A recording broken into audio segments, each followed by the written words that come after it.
caríssimos, raríssimos, me permitam aqui entrar num espaço sagrado, que é o espaço da sua intimidade, muito certamente o espaço da sua casa. Eu estou aqui na minha casa de camiseta Hering, como provavelmente você também. E eu queria compartilhar algumas coisas que estão aqui na minha cabeça, que estão se encaixando. Eu sempre tenho muito receio de que essas ideias se percam, que eu perca o fio da meada, ou que de repente alguma conexão, sei lá, especialmente promissora ou inesperada, se perca. Então eu abri essa live agora, abri de improviso, sem roteiro nenhum, sem aviso prévio, sem nada, nem estava preparado para isso, mas é que simplesmente, bom, de repente as coisas se encaixam. E a questão talvez tenha a ver aqui com como eu abri a questão de um espaço sagrado, esse espaço onde nós estamos agora e que a gente está reaprendendo de alguma maneira a observar, a entender, a prezar, né, que a gente está voltando para uma escala, a escala da camiseta Hering, né, de uma certa maneira isso deu uma leve equalizada em todo mundo, a gente saiu um pouco fora daquelas grandes fantasias, aquelas grandes maluquices coletivas que a gente se a gente mergulha e se deixa absorver o dia todo. E a questão de novo a questão que acho que foi da primeira live que eu fiz alguns dias atrás, a questão de voltar ao normal. Se eu quisesse aqui audiência, se eu quisesse métricas, né, se eu fosse um influencer, etc e tal, eu ia provavelmente tentar comover vocês com a ideia de voltar àquilo que é o mais essencial, aquilo que faz de nós, as coisas que realmente importam, né? E vou eventualmente fazer um contraponto também com a loucura da vida cotidiana, né? Como se a gente tivesse, na verdade, aqui que acho que é o grande eixo desse papo aqui hoje, como se a gente tivesse para onde voltar, como se a gente realmente tivesse um normal. Eu acho que esse normal que às vezes a gente pensa é um normal quase mitológico. A gente, de uma certa maneira, romantiza outros tempos. E muita gente explora isso, né? Os Trumps da vida, os Bolsonaros da vida, muita gente da esquerda, tanto faz.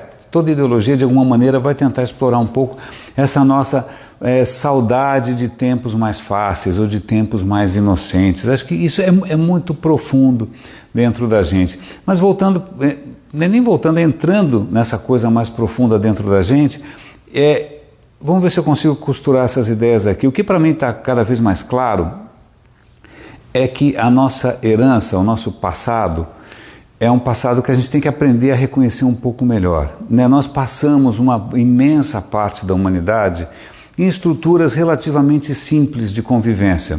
Durante dezenas, centenas de milhares de anos, não havia cidades, não havia países, nós éramos tribos de caçadores-coletores.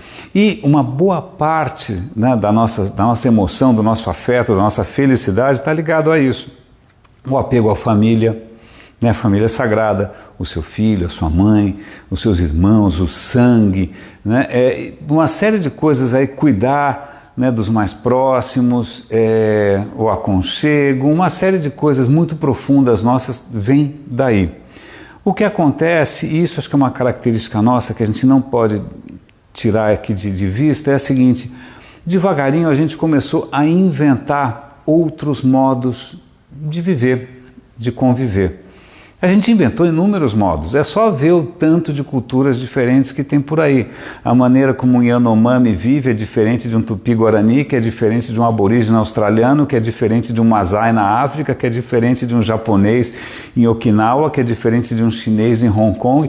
A gente foi inventando novas maneiras, um pouco além desse núcleo essencial. O que a gente foi inventando, na verdade, foram novas regras do jogo.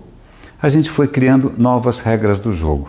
Tá bom? Isso não é um privilégio nosso. Se a gente olhar, se a gente for aos zoológicos, se a gente pegar um livro bacana aí sobre etologia, a gente vai perceber que chimpanzés não é muito diferente, né? Quando um chimpanzé é novinho, ele não conhece muito as regras do jogo ali. Quando ele vê uma comida dando sopa, ele vai lá e pega, porque ele está pensando, obviamente, em si. Ele está pensando de uma maneira egoísta.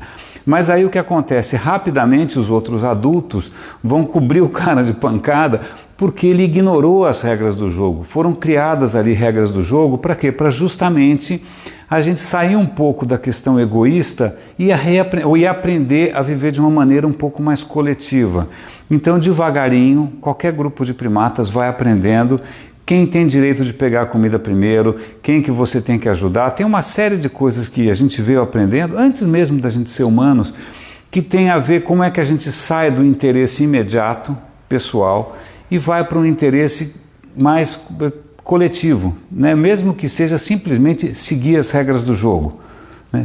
O que eu tenho que seguir, quais são as regras do jogo aqui, para eu ser aceito, para eu não levar pancada, para eu não ser rejeitado, para eu não ser ostracizado, quais são as regras do jogo? E a gente vem inventando isso sem parar. Algumas regras mais sucedidas que outras, tal.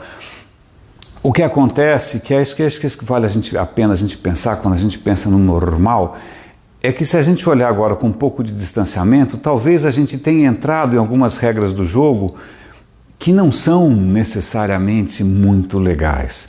Né? Algumas empresas, alguns marqueteiros, alguns políticos, eles apelam para essa nossa, né, essa nossa coisa um pouco mais egoísta e criam regras do jogo, né, usando como isca essa questão do seu benefício pessoal, que em princípio são tóxicas e que criam ambientes de trabalho, que criam ambientes de convívio, que criam culturas nacionais que são tóxicas, porque simplesmente elas estão trazendo à tona ou estão explorando as nossas fraquezas e trazendo à tona o pior de nós. Agora que a gente está, né, artificialmente se afastando um pouco dessas regras de jogo que a gente tem convivido, em que a gente tem jogado, esse jogo que a gente tem jogado, talvez valha a pena parar um pouco para pensar e ver até que ponto elas fazem sentido, até que ponto elas apelaram para aquela tua coisa mais primitiva, do benefício imediato, do seu benefício, e fizeram você esquecer ou desaprender o quanto é importante o coletivo, o quanto é importante o grupo, o quanto é importante a sociedade. Quando eu penso em alguma mudança para o futuro, e não é voltar para normal nenhum, porque eu não sei para que normal eu quero voltar, o que eu penso simplesmente é o seguinte: será que em algum momento a gente vai conseguir, né, o certo distanciamento para olhar para essas regras do jogo que a gente tem seguido e falar, cara, isso está trazendo à tona o pior de mim, eu não me reconheço mais. Né? Eu entrei num ciclo, num buraco sem fundo, né, de ego, eu, danem-se os outros, porque na boa, se essas regras conseguem manipular a gente, é porque essa tendência está lá no fundo. Né? Quando a gente era ali um caçador-coletor, se aparecesse alguém de outra cor, se aparecesse alguém com a roupa errada, se aparecesse alguém com o cheiro errado, a gente caía matando. Então a gente está programado para isso, a gente está programado para aquilo é diferente, não é humano, não é como eu. Né? Puxa vida, isso é muito profundo, essa facilidade que a gente tem para desumanizar o próximo é muito profunda e funciona. A gente viu isso no século passado, a esquerda fez isso, a direita fez isso, todo mundo fez isso.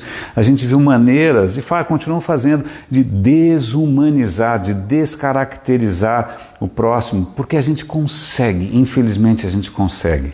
Está lá muito fundo. A questão é como é que a gente, de alguma maneira, reaprende a reconhecer que a gente está num jogo tóxico e simplesmente a gente diz não, ou de repente você se nega a jogar o jogo, ou de repente você embarca, você cria outras regras de jogo, né, que sejam um pouco mais propícias, um pouco mais fecundas e que permitam que mais pessoas floresçam, não só você.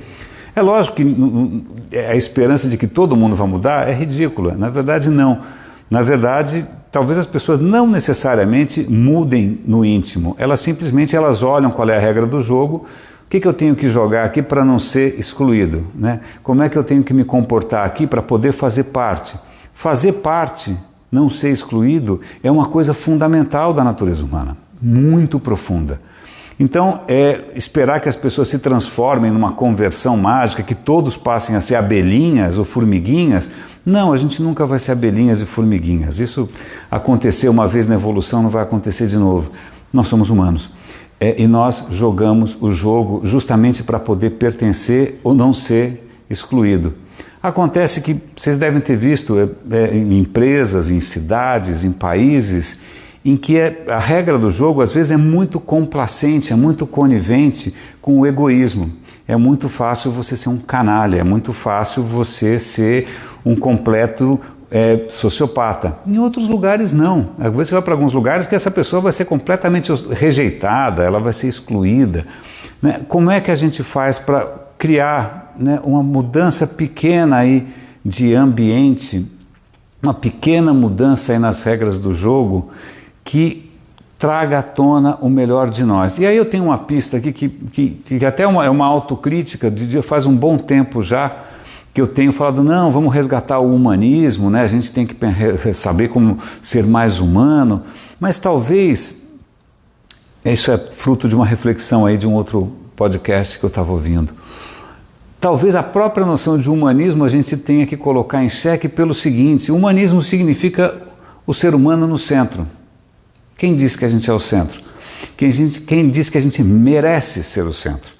E quem diz que o indivíduo merece ser o centro? Se você coloca como o centro o indivíduo, dá nisso que deu. A gente vai continuar em queda livre, né? Colocando o planeta completamente no abismo. Essa história de colocar no centro o indivíduo e o humano, desculpa, o humano não existe isoladamente, o indivíduo não existe isoladamente. Você isolado, meu caro, só espera a bateria do celular acabar para você ver o que é você isolado. Né? A gente isolado não vale nada. É por isso que a gente tem esse pavor, a gente quer pertencer e a gente quer jogar a regra do jogo que for para não ficar de fora. A questão é, e de novo, não é uma esperança de que a humanidade mude. A questão é, às vezes basta alguém que diga não, alguém que diga sim, ou alguém que propõe alguma coisa diferente. O Facebook, que é uma das piores invenções de todos os tempos, foi criado por um maluco só. Né? Basta uma pessoa com um sociopata completo, né, para sozinho fazer essa mudança horrorosa, que justamente baseado em quê? Em ego, em individualismo, em vaidade, em voyeurismo, em marqueteiros tentando manter você ali entretido. Foi um cara só, né? Agora, quem sabe a gente planta umas sementinhas aqui, quem sabe você, quem sabe o cara do lado, quem sabe o outro cara que está ouvindo a gente aqui, diante, né, de uma situação ou de uma oportunidade de escolha, o cara não escolha o caminho do eu, do indivíduo ou do humano, o cara pensa o quê? Em relações. Ele pensa em o quê? Ele pensa em ecossistemas. Ele pensa que a vida dele não começou nele e não acaba com ele. Né? A gente tem um legado, a gente faz parte aqui, né, de uma coisa muito maior e que vai muito além da minha biografia, da sua biografia, do meu saldo bancário, né, da minha carreira, da sua carreira. A questão é, de novo, para mim, esse é um desafio pessoal meu. É isso que tem me deixado de cabelo mais branco do que já está. E mal cortado com um trimmer, aliás, diga-se de passagem. Saudade do Jota, meu querido assessor para assuntos capilares.